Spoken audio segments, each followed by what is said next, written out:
অম্বিকাগিৰি ৰায়চৌধুৰী আৰু 3 number option আছিলে চন্দ্ৰ কুমাৰ। ইয়াতে উত্তৰটো হ'ব ৰেৱতী মোহন দত্ত চৌধুৰী। তাৰ পিছৰ প্ৰশ্ন, ইটাখুলিৰ ৰণ কিমান চনত হৈছিল? ইয়াতে অপশ্যন আছে 1872, 2 নম্বৰ অপশ্যন আছে 1618, 3 নম্বৰ অপশ্যন আছে 1862 আৰু 4 নম্বৰ অপশ্যন আছে 1682। ইয়াৰে ইটাখুলিৰ ৰণ হৈছিলে 1682। এটা অতি সহজ প্ৰশ্ন, ইয়াতে আছে তো শব্দৰ বহুবচন। অপশ্যন আছে তোমালোক, 2 নম্বৰ অপশ্যন আছে তহঁতক আৰু 3 নম্বৰ অপশ্যন আছে তহঁতে।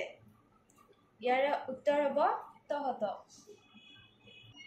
এতিয়া DLED প্ৰি এন্ট্ৰেন্স টেষ্টৰ আন এটি প্ৰশ্ন হ'ল বংগভংগ কেতিয়া হৈছিল? অপশ্যন আছে 1905, 2 নম্বৰ অপশ্যন আছে 1910, 3 নম্বৰ অপশ্যন আছে 1906 আৰু 4 নম্বৰ অপশ্যন আছে 1907।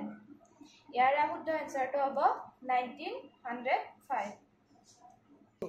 আন এটি প্ৰশ্ন আহিছিলে বিৰুবালা ৰাভাই কিহৰ বাবে বঁটা লাভ কৰিছিল? এটা মই দিয়া নাই।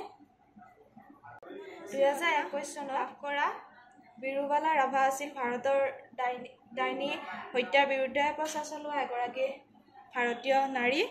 তেখেতৰ ঘৰ আছিলে অসমৰ গোৱালপাৰা জিলাত। উত্তৰটো হ'ব ডাইনী হত্যা, অন্ধবিশ্বাস।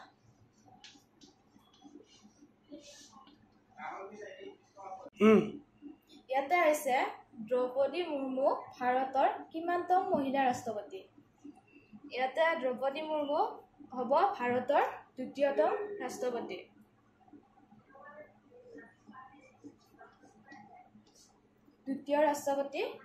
আৰু ভাৰতৰ প্ৰথমগৰাকী মহিলা ৰাষ্ট্ৰপতি হৈছে প্ৰতিভা দেৱী সিং পাটিল। ইয়াতে আছে চন্দ্ৰযান 3 চন্দ্ৰত উপস্থিত হওঁতে কিমান দিন লাগিছিল? উত্তৰটো হ'ব 40 দিন। অসমীয়াতে লিখি দিছোঁ বাৰু। দূৰৱস্থা সন্ধি ভাঙিলে কি হ'ব? দূৰৱস্থা সন্ধি ভাঙিলে হ'ব দু যোগ অৱস্থা, দূৰৱস্থা। ইয়াতে ৰিজনিঙৰ এটা প্ৰশ্ন আহিছে, সূৰ্য উদয় হোৱাৰ লগে লগে ৰীতা তাইৰ ঘৰৰ ওচৰৰ পাৰ্কখনত উত্তৰ দিশে মুখ কৰি দৌৰিবলৈ ধৰিলে। এতিয়া তাইৰ ছাটো কোনফালে পৰিব? তাই মুখ কৰি এতিয়া চাওঁ, ৰীতা দৌৰিছিল উত্তৰ দিশে মুখ কৰি আৰু প্ৰশ্নটো সুধিছে তাইৰ ছাটো কোনফালে পৰিব? সূৰ্যটো আছে এইফালে, এইফালে হ'ল পূব। এটা বেলিটো আছে, এইটো বেলি।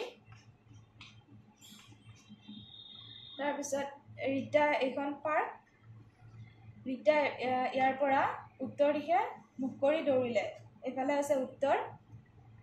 যিহেতু বেলিটো পূবফালে আছে, তাইৰ ছাটো পৰিব এইফালে বাওঁফালে, উত্তৰটো হ'ব বাওঁফালে।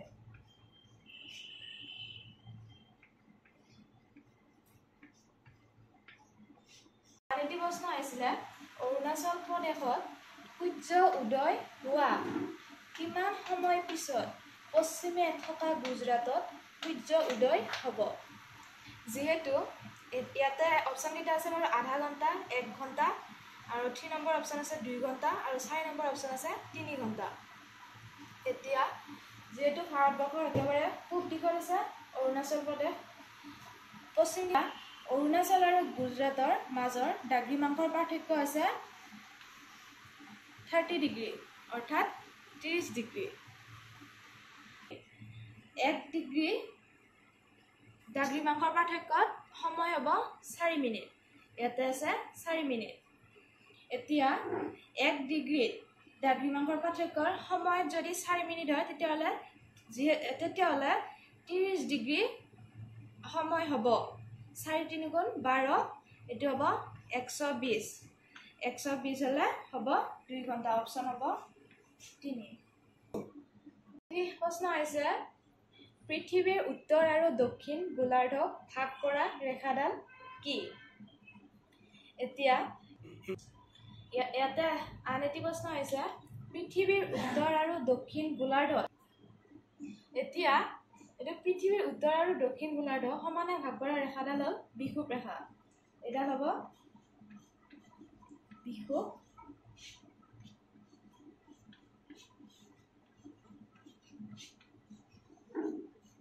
এডাল হ'ব বিষুৱ ৰেখা এডাল হ'ব বিষুৱ ৰেখা ইয়াতে যিডাল এডাল সমানকৈ উত্তৰ আৰু দক্ষিণ গোলাৰ্ধ ভাগ কৰিব এডালৰ নাম হৈছে বিষুৱ ৰেখা এডাল হৈছে বিষুৱ ৰেখা আৰু ইয়াৰে ওপৰত যিডাল থাকিব এডাল হৈছে কৰ্কটক্ৰান্তি আৰু এই বিষুৱ ৰেখাৰ তলত অৰ্থাৎ দক্ষিণ ফালে যিডাল থাকিব এডাল হৈছে মকৰক্ৰান্তি আৰু বাকীবোৰ এইবিলাক যিমান আছে বাকীবোৰ চব হ'ব অক্ষৰেখা আৰু উত্তৰ মেৰুৰ পৰা দক্ষিণ মেৰুলৈ যিমান ৰেখা থাকিব এইবিলাক সকলোকে দ্ৰাঘিমা ৰেখা কয় অৰ্থাৎ আমি পিছৰ ভিডিঅ'ত আলোচনা কৰিম বন্ধুসকল এই চেনেলটো মই নতুনকৈ আৰম্ভ কৰিছোঁ এইটোৱে মোৰ প্ৰথম ভিডিঅ' যদি আপোনালোকৰ ভাল লাগিছে তেনেহ'লে লাইক কমেণ্ট কৰি দিবলৈ নেপাহৰিব ধন্যবাদ